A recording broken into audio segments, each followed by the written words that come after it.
po. Sabihin niyo po yung katabi mo na salamat sa Diyos at nandito ka. Okay, maraming dahilan no, para pumunta tayo sa ibang lugar, pero salamat sa Diyos kasi nandito po tayo at may pagkakataon tayong marinig ang kanyang mga salita. Tayo po ay pinagpala. Sabihin mo nga ngayon, I am blessed. I am blessed. Oo, kasi pinagpala tayo, marinig ang kanyang salita. Tayo po ay magsimula sa panalangin. Ama naming Diyos, maraming salamat po sa pag-ibig mo, kagandahang loob mo para sa bawat isa sa amin. Maraming salamat po na tunay na kami ay pinagpala sapagkat kami ay narito upang sambahin ka at upang pakinggan ang iyong mga salita. O Banal na Espiritu, tulungan niyo po kami na maintindihan ang iyong salita at tanggapin ito na may pananampalataya. Nawa, dalangin ko po na hindi ang sarili ko pong karanungan, kundi yung kalooban mo, Panginoon, ang mahiyag. At nawa, Panginoon, papurihan ka namin sa lahat ng oras ng aming buhay. Ito po ang aming dalangin sa pangalan ni Jesus. Amen. Amen. No? Naalala niyo po, sa ating first Sunday, nag-share si Pastor ng 4 na bagay no? Na ginagawa natin sa ating simbahan ngayong 2025. Ano po yun? Sino nakaalala? Bible. Bible, Prayer. prayer, Worship. worship, and Service. service. No? Yun po yung challenge sa akin ng Panginoon. So alam niyo na, no? Na isa doon ang ating pag-uusapan. Ang pinag-usapan po natin nung nakaraan, January, is tungkol sa Biblia. Siguro nakalimutan niyo na, no? At sumunod naman ng February, tungkol sa paglilingkod mula naman sa aklat ng Joshua. Ngayon po, nais kong ibahagi ang tungkol sa worship. Pag sinasabi kong worship, kadalasan, anong unang aklat yung may isip natin? Psalms, no? Aklat ng mga awit. Pero po, ngayong araw, ang ating mensahe ay mula sa aklat ng Leviticus or Levitico, chapter 1, no? Last week po, natapos na natin sa ating B365, ang aklat ng Leviticus, no? Sino dito natapos? Tapos na. Ang aklat ng Leviticus. Nagtanong po ako sa mga youth, no? Meron ba sa inyo, favorite nyo ang aklat ng Leviticus? Ano sa tingin nyo? Meron o wala? Wala, no? Sa mga adult po, meron po ba? Wala, no? Wala, kasi sabi po nila, yung aklat daw po ng Leviticus is the most neglected book of the Bible. Ito yung karaniwang hindi natin masyadong binabasa o ayaw natin basahin. Kasi daw, the book seems strange to modern readers. Strange, hindi natin alam or hindi natin maunawaan or parang kakaiba para sa atin yung ating nababasa at nakikita. Kasi tungkol yun sa pagkatay ng hayop, pag-alay ng hayop sa altar, o ginagawa ng mga pari. At ngayon, hindi na po natin yung ginagawa at nakikita. Kaya pag binabasa natin yung Leviticus, para tayong nagbabasa na hindi natin nauunawaan, hindi natin na-imagine, paano kaya nila yun ginagawa. At isa pa, sabi nila, it seems to interrupt the flow of events in the story of God's people. Diba? Ano yung aklat bago yung Leviticus? Genesis? Bago Leviticus? Exodus, diba? Genesis? Exodus? Hindi na alam. Naku, ulit tayo sa umpisa. Sa Exodus, ano yung nagbasa ninyo? Hinati ni Moses yung dagat, nakalaya sila sa Egypt. Ang ganda po, exciting, no? Pagdating mo na Exodus, parang naputol po yung kwento. Pero alam niyo po ba, sa mga Hudyo o mga Jewish people, pag yung mga bata po, isang po sa unang mga aklat na binabasa nila ay ang aklat ng Leviticus, no? Pero tayo, yun po yung huli nating binabasa, no? Bakit po kaya yun yung una nilang binabasa? Kasi po para sa kanila, the book of Leviticus is the book of worship. Tungkol saan yung Leviticus? It's about worship, no? Yung storyline na aklat ng Leviticus ay tungkol sa pagsamba, no? Kasi sa aklat po ng Leviticus, sa Exodus, diba, nakita natin, tinayo nila yung tabernacle, no? Or tabernacle, o yung kabana iban. Sa Exodus po, Exodus ended by emphasizing where to worship God. Saan po sila sasamba? Diba? After building yung tabernacle, pumasok po yung glory ng Panginoon. Naalala niyo yun? Sa book of Leviticus, it deals with how to worship Him. Ngayon, meron na silang lugar kung kung saan sila sasamba, paano naman sila sasamba? Ano po yung lugar kung saan sila sasamba? Yung tabernakulo ng Panginoon, no? Meron na silang lugar, ano nang gagawin natin, no? Kaya ang importante po sa kanila ang aklat ng Levitico. Kasi ituturo po sa kanila paano sila sasamba sa Diyos. Kaya when we read yung book of Leviticus, ano po yung mababasa natin doon? It is their worship manual, no? Makita nila doon yung ritual, offering, yung festival, tungkol sa priesthood, no? Ordination ng mga priests, saka sa standard para sa mga priests, at yung mga purity and purification law, no? Exciting? O hindi exciting, no? Hindi natin yun masyadong maintindihan. No? Alam mo po, mahalaga sa kanila ang worship o pagsamba. Kasi para sa kanila, hindi lang po ito something na kanilang ginagawa, pero ito po yung nagre-reflect or sumasalamin kung sino sila.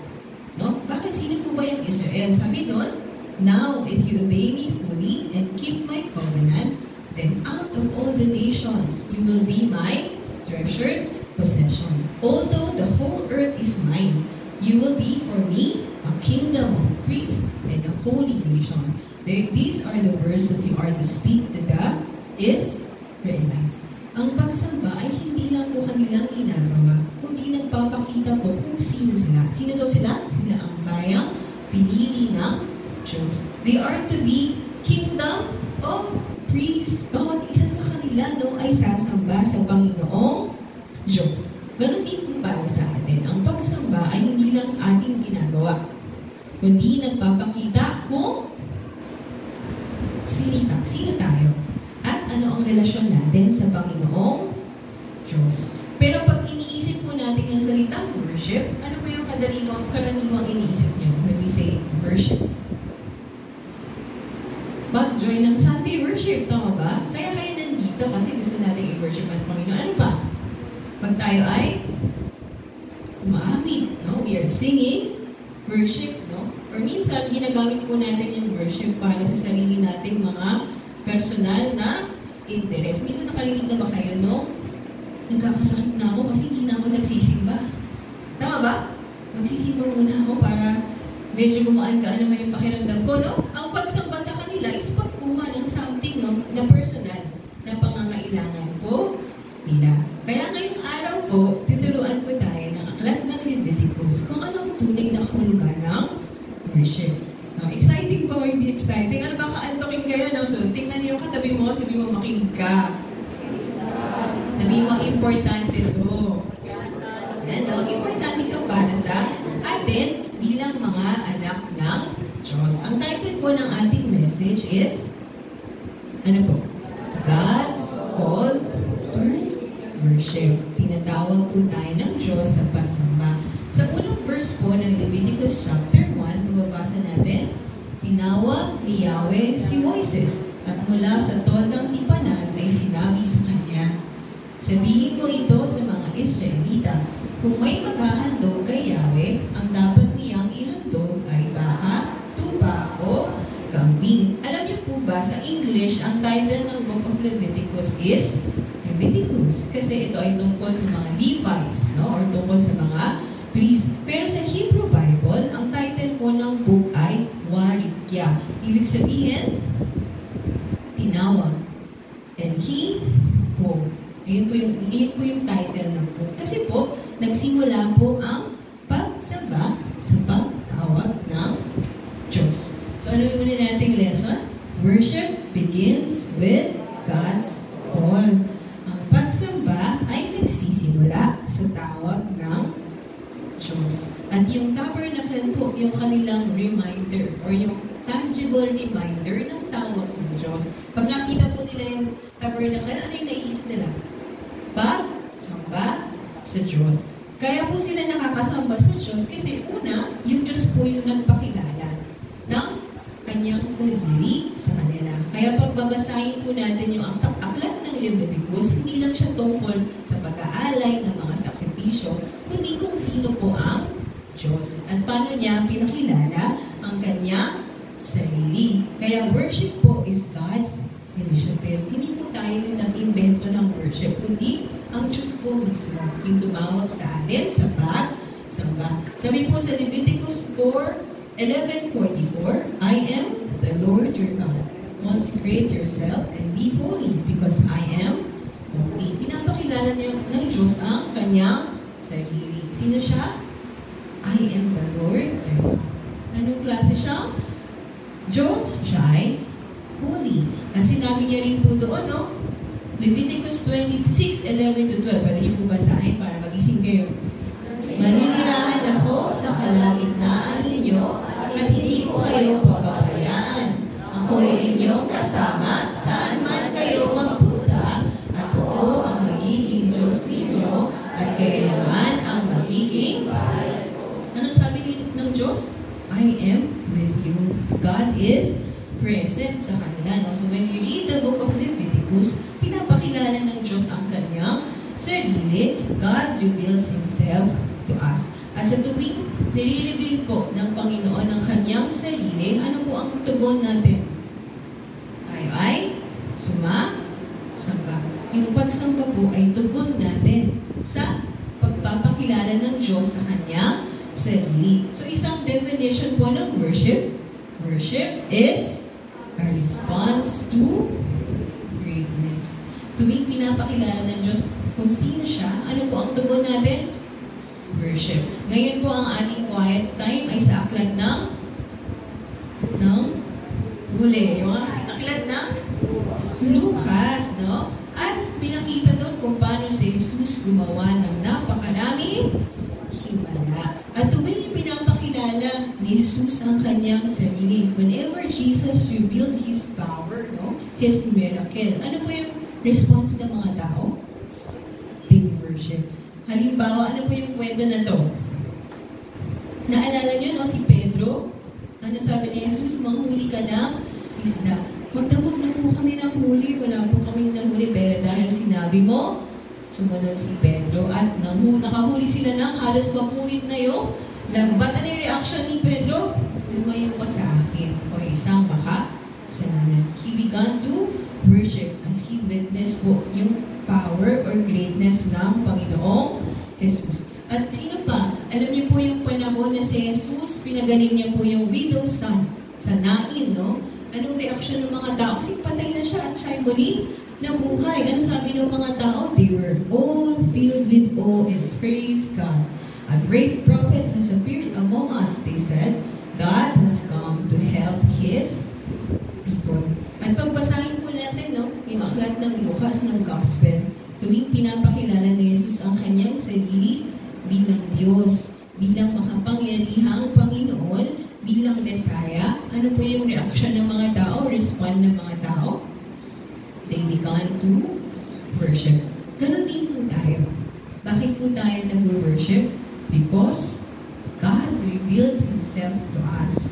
At naranasan po natin yung kadakilaan ng Diyos sa ating buhay. At kapag naranasan natin yung greatness ni God, ano pong gagawin natin? Wala po tayong ibang pwedeng gawin, kundi worship. Sumamba po sa Kanya. So God's worship begins with God's call. Hindi tayo yung humanap sa Diyos. Yung Diyos ang unang lumapit sa atin. Anong sabi ng Biblia? Tayo'y umiibig sapagkat ang Diyos ang unang umibig sa atin. Ano pa sa Roma 5:8, no? Ngunit pinatunayan ng Diyos ang kanyang pag-ibig nung mamatay si Kristo para sa atin. Nung mabuti pa tayo o hindi ba? Nung tayo'y makasalanan pa. Makasalanan pa tayo, hindi pa natin kilala ang Diyos, hindi pa natin kilala si Jesus, minahal na tayo ng Diyos. At nung nalaman natin yung katotohanan at naranasan natin yung pag-ibig na ito, anong reaction natin? We begin to worship. Ngayon po, wala na tayong tabernacle, no? Pero alam niyo po, sa bawat sumasampalataya, nananahan ang Espiritu Santo ng Diyos. At yun po yung nagpapaalala sa atin ng mga kadakilaang ginawa ng Diyos. Kaya araw-araw po, pinapaalala sa atin ng Diyos ang kanyang kadakilaan. Tama po ba? Sino dito hindi? Araw-araw, no? Ibig sabihin, araw-araw po tayong tinatawag ng Diyos to worship. para po siya ay sambahin.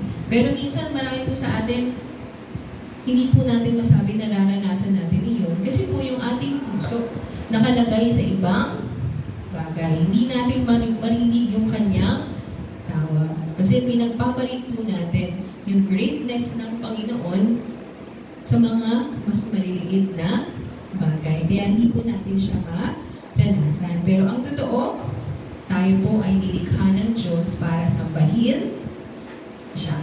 At kung hindi po ang Diyos ang ating sinasamba, iba pong bagay ang ating sinasamba. Paano po natin nararanasan yung greatness ni God?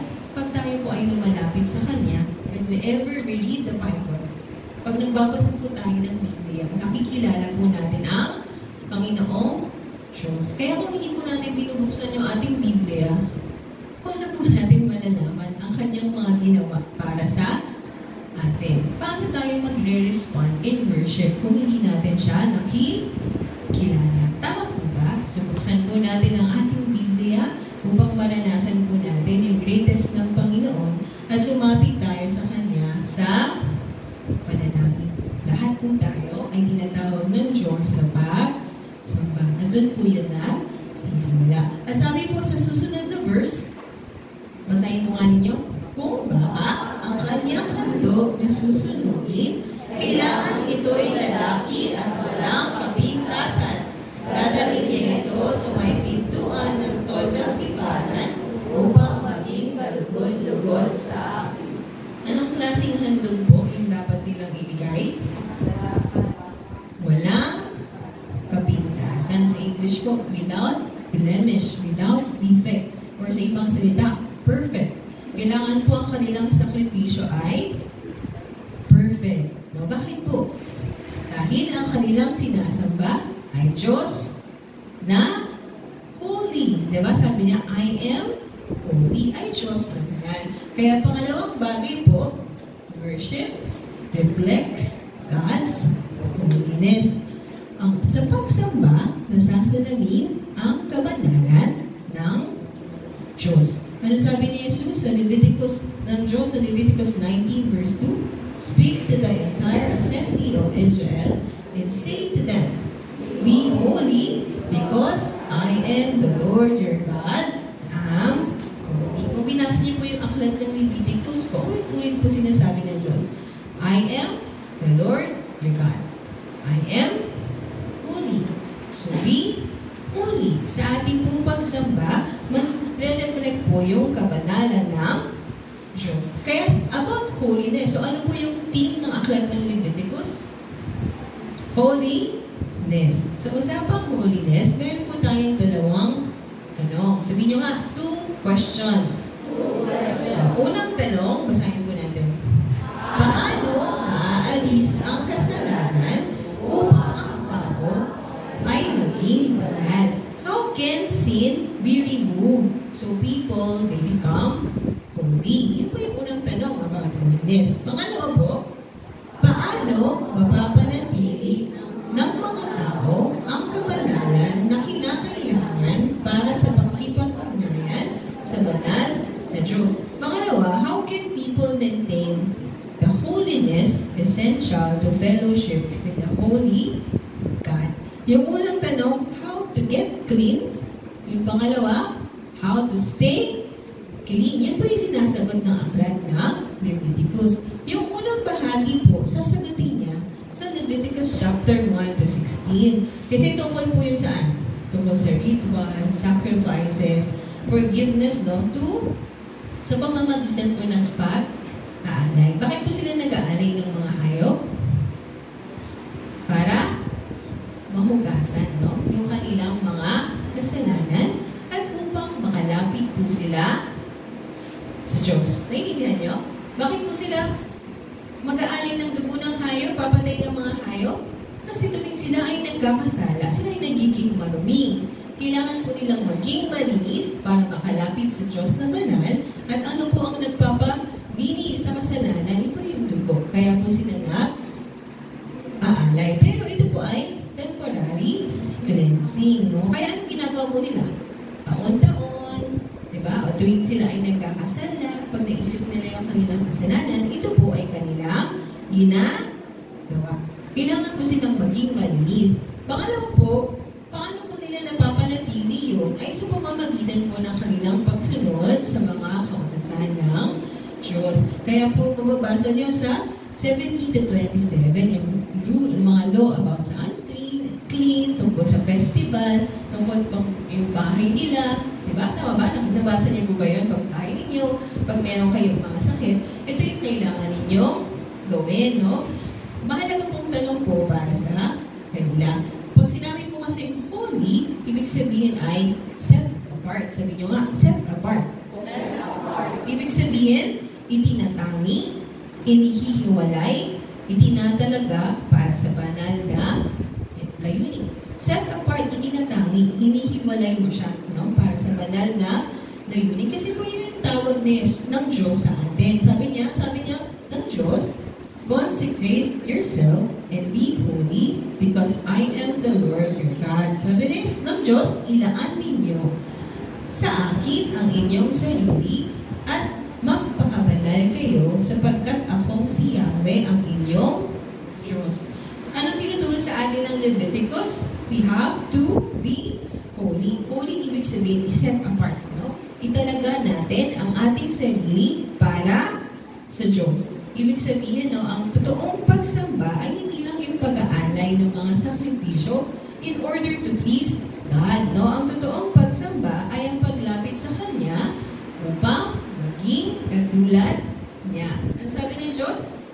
Ako'y banal. Dapat kayo ay maging banal. No? May mga malayo na ang nasa sa isip. Nasa malayo na ba kayo? Dito lang po tayo. No? Kaya nga po, may pagkakaiba yung pagan worship versus biblical worship. Alam niyo po yung mga pagan, o yung sabihin hindi sila sumasampalataya sa totoong Diyos. Sila po yung mga taong may maraming Diyos. Sila rin po ay nag-aalay ng sakripisyo sa kanilang mga Diyos. Tama ba? At kanilang mga Diyosan. At kanila po yung ginagawa para po makontrol nila yung kanilang Diyos. Pag kailangan nila ng ulan, magsasakripisyo sila para sa Diyos ng ulan. Kailangan nilang manalo sa laban, magsasakripisyo sila sa Diyos ng war. Tama ba? So, bawat pangangailangan po nila, may iba't ibang Diyos po silang lapitan. Kung kailangan nila ng harvest, pupunta sila sa God of harvest, God of fertility. Tama ba? Ang pagsamba sa kanila ay pagtugon para sa kanilang pansariling mga kailangan. I-please ko yung God na to para ibigay niya kung ano yung aking kailangan. So, bawat pangangailangan, may iba't ibang Diyos. Naintindihan niyo? Ganun po sila sa magba. At marami po sa atin, hanggang ngayon, ganun pa rin po tayo mag-isip. Lumalapit tayo sa Diyos kasi may kailangan tayo. May gusto tayong matanggap. Tama ba? Ang tawag po ni Pastor doon, ATM, worship. No?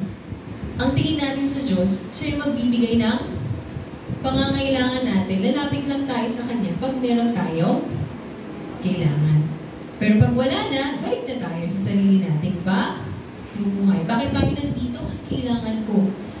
Kailangan ko bumalik sa sakit ko. Kailangan ko ng pangangailangan ko araw-araw. Kaya sasamba ako sa Panginoong Diyos. Kasi iniisip natin, sa pamamagitan po ng pagsamba, nakukuha natin kung ano yung ating pangangailangan. Naintindihan niyo po yung pagan worship?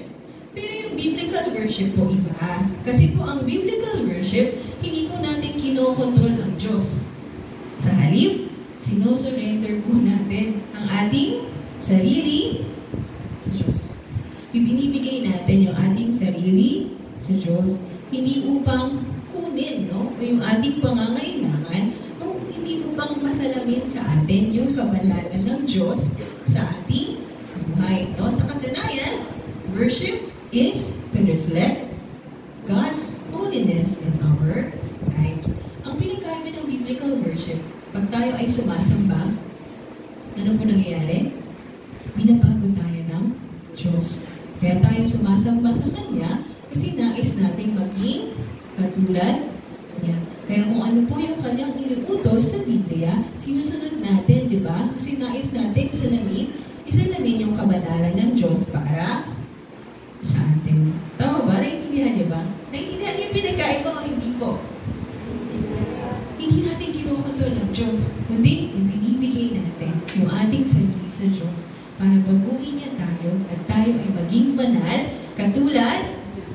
So worship transforms us. Binabago tayo ng ating pagsamba. Siguro sa isip niyo, buti na lang sa Leviticus lang yan, no? Kasi hirap naman yan gawin. Ngayon, pero kung babasahin po natin ang Biblia, ano pong sabi ng unang Pedro? Dahil ang Diyos na pumili sa inyo ay banal, dapat din kayo magpakabanal sa lahat ng inyong ginagawa. But just as He who called you is holy, be holy in all you do. Yung standard po ng Panginoon sa holiness, hindi lang po para sa kanila. Para kanino po? Para rin sa atin hanggang ngayon. Kaya ano yung two question? Meron tayong dalawang tanong, tama? Meron tayong dalawang tanong para sa ating sarili. Unang tanong, basahin niyo po ulit. Paano maaalis ang ating kasalanan upang tayo ay maging banal? Kasi we can only worship God when we are holy because He is holy. So, ang tanong natin, paano maaalis? At pangalawa, paano mapapanatili ang ating kabanalan na kinakailangan para sa pangkipag-ugnayan natin sa banal na Diyos? Yung mga Israelita, ano pong ginagawa nila? They offer sacrifice para malinis ang kanilang mga kasalanan. Pero, ulit-ulit po nila yung ginagawa. No? Pero ano sabi po sa Hebreo, basahin ko po, maliit lang po. Ang kautusan ay anino lamang at hindi lubos na naglalarawan ng mabubuting bagay na darating. Hindi ito nagpapabanal sa mga lumalapit sa Diyos sa pamamagitan ng mga handog na inialay taon-taon. Kung napatawad na ang mga lumalapit sa Diyos sa pamamagitan ng ganoong mga handog, wala na silang aalalahanin pa tungkol sa kanilang mga kasalanan at hindi na sila kailangang pag-aral pang muli. Ngunit, basahin niyo po, ngunit ang mga alay na ito ang nagpapagunita sa mga tao ng kanilang mga kasalanan taon-taon sapagkat ang dugo ng mga toro at ng mga kambing ay hindi makakapawi ng kasalanan. Yung sacrifice po na ginagawa nila ay hindi po makakapagalis ng kanilang mga kasalanan. Nagpapaalala lang ito ng kanilang mga kasalanan. Kaya sa atin po ngayon, ang question, no, paano maaalis ang kasalanan? Ano pong sagot? Sa pamamagitan ni Jesus. Because Jesus is the perfect and final sacrifice. Sabi po ng Biblia, alala niyo po si Juan, nung nakita niya si Jesus, ano sabi niya? Ito ang kordero ng Diyos. This is the Lamb of God na nag-aalis na kasalanan ng sanlibutan. Nung nakita niya si Jesus, dahil sa sino po si Jesus? Sabi po ng Biblia, sapagkat si Kristo na walang kasalanan ay namatay ng minsan para sa inyo ng mga makasalanan upang iharap kayo sa Diyos. Jesus po is a perfect sacrifice. Dahil si Jesus po ay walang kasalanan. Jesus is perfect. Jesus is holy, pero sinakripisyo niya po ang kanyang sarili, ang kanyang dugo, ang kanyang buhay para sa ipagpapatawad ng ating mga kasalanan. At ano pa sabi ng Hebreo 10:10? Jesus is the final sacrifice, no? Dahil binigay na ni Jesus ang kanyang sarili, tapos na yun. Ano po sabi? Basahin po nga ninyo. Hebreo 10:10. At dahil ay ginawang banal ni Jesucristo sa pamamagitan ng minsanang paghahandog ng kanyang sarili, at iyon ay sapat na. At iyon ay sapat na. Sabi po sa English, and by that will, we have been made holy through the sacrifice of the body of Jesus Christ once for all. Yung ginawa po ni Jesus, sapat na. Hindi na po natin kailangan maulit-ulit na mag-alay dahil yung inalay ni Jesus sa kanyang buhay, yun po ay sapat na. He is not only the perfect sacrifice, but the final sacrifice and the complete sacrifice. Ano po sabi ng Hebreo 9 verse 26, no? Kung hindi gayon, kailangan sanang paulit-ulit na siya'y mamatay mula pa nang likhain ang sanlibutan. Subalit, minsan lamang siyang nagpakita, ngayong magpatapos na ang panahon upang pawiin ang kasalanan sa pamamagitan ng handog na kanyang inialay. Naisip mo po ba yung ginawa ni Jesus para sa'yo? Hindi niya lang inalis yung kasalanan mo ng isang beses, kundi tuluyan nang inalis yung kasalanan sa iyo. Kaya pag haharap ka sa Diyos, ang tingin sa iyo ng Diyos ay matuwid at banal. Kasi yung ginawa sa iyo ni Jesus sapat na. Naiintindihan mo? Binura ni Jesus ang iyong mga kasalanan. Kaya tayo nakakalapit sa Diyos dahil kay Jesus. Naisip ko ba yun? Kung gaano tayo karumi, kung gaano tayo kasalanan. Pero lahat ng yun ay napawi. Binura ng dugo ni Jesus para sa atin. Pinatawad tayo ng Diyos dahil sa sakripisyong ginawa ni Jesus sa krus. Kaya ano sabi po ng Hebrews 10:40? Pwede niyo po basahin? For by one sacrifice, He has made perfect forever those who are being made holy. Naintindihan nyo? Minsan po, hindi tayo makalapit sa Diyos kasi hiyang-hiya tayo sa ating mga kasalanan. Dapat naman po. Pero tandaan ninyo na ang iyong kasalanan ay pinatawad na. Ang iyong kasalanan ay nilinis na. Alam po ang gusto ng kaaway? Ibalik tayo sa alaala ng ating mga kasalanan. Lalapit ka sa Diyos? Di ba nag-aaway lang kayo ng asawa mo? Lalapit ka sa Diyos? Samantalang kakasinungaling mo lang kaninang umaga. Anong pinapaalala sa atin ng kaaway? Na hindi ka dapat lumapit sa Diyos dahil ikaw ay makasalanan. Pero anong sinasabi ni Jesus? Binura ng dugo ni Jesus ang iyong mga kasalanan. Pwede kang lumapit sa Kanya. Kaya sabi po dito, no, true worship is only possible through Jesus Christ. Kasi po yung perfect and final sacrifice. Kaya ano po sabi ng Hebreo 10:19-22? Kaya nga, mga kapatid, tayo'y malaya na makakapasok sa dako kabanal-banalan dahil sa dugo ni Jesus. We can enter holy of holy. Sino lang pwede pumasok doon? Yung high priest every once year para sa atonement sacrifice. Pero nung matay si Jesus, ano nangyari dun sa kortina? Nahati. Malaya na tayo makakalapit sa Diyos dahil kay Jesus. Binuksan niya para sa atin ang isang bago at buhay na daang naglalagos hanggang sa kabila ng tabing at ang tabing na ito ay ang kanyang katawan. Tayo ay may isang pinakapurong pari na namamahala sa sambahayan ng Diyos. We have a high priest. Sino po yun? Jesus Christ. Kaya ano po yung dapat natin ginagawa? Sabi sa verse 22, pwede niyo pong basahin ng malakas? Kaya lumapit tayo sa Diyos ng may pusong tapat at may matibay na pananampalataya sa Kanya.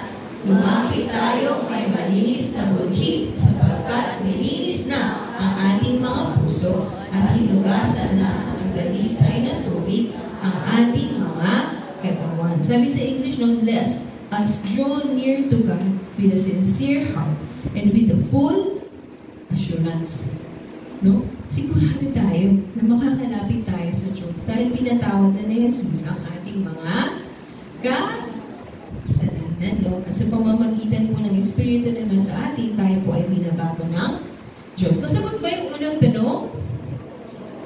Pangalawang tanong. Saan yung pangalawang tanong? Paano po natin napapanatili ang kabanalan na kinakailangan para sa pakikipag-ugnayan natin sa banal na Diyos? How can we keep our life pure or holy? Sabi po nung susunod na mga verses, ipapatong niya sa ulo ng hayop ang kanyang kamay.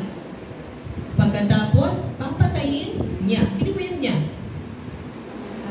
Ito po yung taong nag-aalay. Tama ba? So, ang gagawin niya, ipapatong niya, yung pipili siya ng alay, ipapatong niya, papatayin niya, babalatan niya, at yung mga pari naman maglalagay ng baga sa altar, ihahanay nila. Kasama pa rin siya. Tama? Yung nag-aalay. Ngunit dapat muna nilang hugasan. Sa kanilang pag-aalay, hindi lang muna nanonood. Yung nag-aalay, nakita niyo po? Kasama po siya. Kaya kung titingnan niyo po, kasi yung binasa po natin is about burnt offering. Ano po yung ginagawa ng offerer? Magdadala siya ng offering, ilalagay niya sa ulo, kapatayin, tatanggalin yung balat. May ginagawa po siya, wala siyang ginagawa. Kasali siya, no, sa kanyang samba sa Panginoong Diyos. Hindi lang po siya nanonood. At kung babasahin po natin yung Leviticus, marami po ng utos na tungkol sa mga parang wala namang maliliit na bagay. Kung sa bahay nyo, may nakita kayong sakit.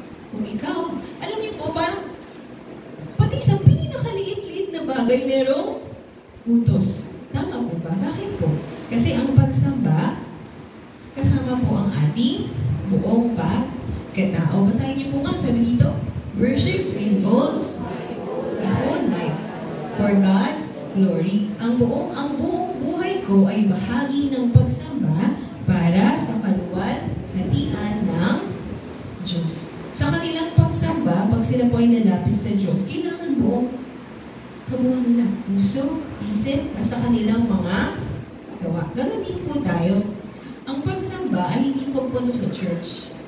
Pag-awit, pag-upo, panonood kay pastor, sa kapag siya ay nananalangin, pag sing-along, no, sa mga kung magpapaawit sa simbahan, ang worship po ay hindi lang yung isang araw, isang oras na ginagawa natin tuwing linggo. Hindi kung paano po tayo nabubuhay araw-araw. Ang worship po hindi naman yun. Hindi pag-uwi natin, Monday, Tuesday, Wednesday, Thursday, Friday, Saturday, and another Sunday. Lahat po ng yun ay we are worshiping God. Sa lahat po ng bahagi ng ating buhay. Kaya nga sabi dito, worship is a way of life. Sabi sa 1 Corinthians 10:31, kaya nga, kung kayo'y kumakain, o umiinom, kung ano man ang ginagawa ninyo, gawin ninyo ang lahat sa ikakarangal ng Diyos. Lahat ng ginagawa mo, you worship God. No? Do all things for the glory of God. At ang sabi pa ng Romans 12:1, ngayon hindi na tayo nag-aalay ng sakripisyo dahil sapat na ang ginawa ni Jesus. Kaya anong utos ng Diyos? Sabi niya sa Romans 12:1, therefore, I urge you, brothers and sisters, in view of God's mercy, to offer your bodies as a living sacrifice, holy and pleasing to God. This is your true and proper worship. Sa Tagalog, kaya nga, mga kapatid, alang-alang sa masaganang habag ng Diyos sa atin, ako'y nakikiusap sa inyo na ialay ninyo ang inyong sarili bilang isang handog na buhay, banal at kalugod-lugod sa Diyos. Ito ang karapat-dapat na pagsamba sa Kanya. So ano po yung sagot natin sa pangalawang tanong? How can we maintain yung holiness? It is by living a holy life through the power of the Holy Spirit. So worship is a daily commitment to holiness. Araw-araw po tayo magsisikap na sundin ang Diyos sa ating buhay. Natuparin ang mga utos ng Diyos sa ating buhay na magpasakop po. Saan? Sa Holy Spirit. We will not live according to the flesh, but according to the Holy Spirit. We will bear the fruit of the Holy Spirit. Araw-araw po, gagawa po tayo ng commitment na mabuhay ng ayon sa kalooban ng Diyos. Kaya kailangan po natin ng salita ng Diyos kasi yun po yung ating gabay. Kailangan po nating manalangin kasi hindi po natin yun kaya sa ating sarili. Kailangan po nating iwasan ang kasalanan at sumunod sa halimbawa ni Jesus. Sabi dito, daily commitment, no? Kaya, pag nasa bahay tayo, subukan natin, no? Ipakita yung pag-ibig natin sa mga pamilya natin, magpatawad, magpakumbaba, tama po ba? Pag tayo ay nasa trabaho, maging tapat tayo. Kasi we are trying to be set apart. Ibig sabihin, hiwalay.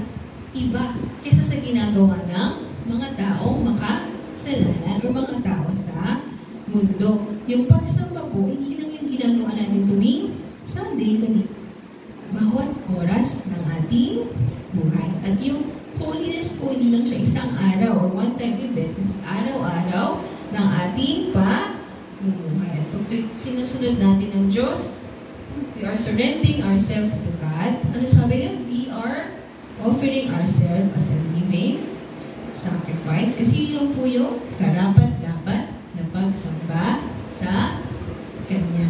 No? Naiintindihan niyo ba? So ano yung natutunan natin tungkol sa worship? Worship is God's initiative. Tinawag tayo ng Diyos. Tama ba? Pangalawa, worship is a response to greatness. Worship is to reflect God's holiness in our lives. Hindi natin siya kinokontrol. Hindi pinabago ng Diyos ang ating buhay. Because number 4, worship transforms us. True worship is only possible through Jesus Christ.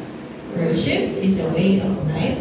And worship is a daily commitment to holiness. So yun po yung pinaturo ng Leviticus. Naintindihan niyo na po ba kung ano ang pagsamba?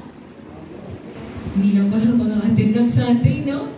Hindi lang pala magbibigay ng offering. But kung paano tayo nabubuhay araw-araw. Kaya anong talitan ng ating message is God's call to worship. Ang tanong ko po, tinatawag kayo ng Diyos ngayon. Ano po ang inyong magiging tugon?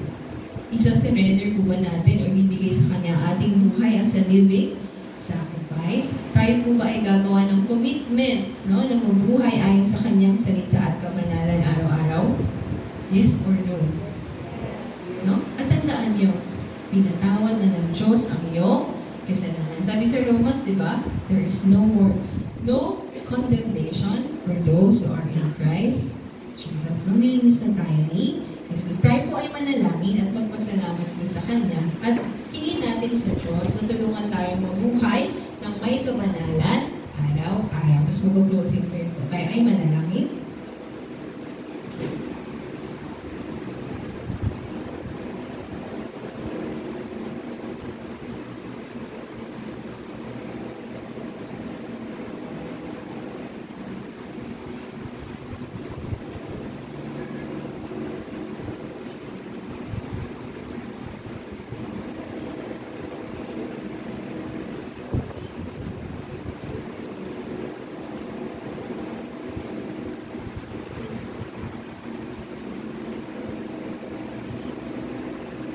Ay manalangin, Ama namin Diyos, Ikaw lamang po ang karapat-dapat sa aming pagsamba. Salamat dahil sa iyong pagmamahal at pagtawag mo sa amin, maaari ka naming sambahin. Salamat, Jesu Cristo, dahil Ikaw ang nagbigay ng daan upang kami ay makalapit sa inyo. Turuan mo kami na sumamba sa inyo na hindi lamang sa aming mga labi, kundi sa aming buhay araw-araw. Nawa, makita sa amin ang iyong kabanalan at paguhin mo po kami araw-araw. Hayaan mo ang aming pagsamba ay hindi lamang isang sandali, kundi maging paraan ng aming pamumuhay. Ito po ang aming dalangin sa pangalan ni Jesus. Amen.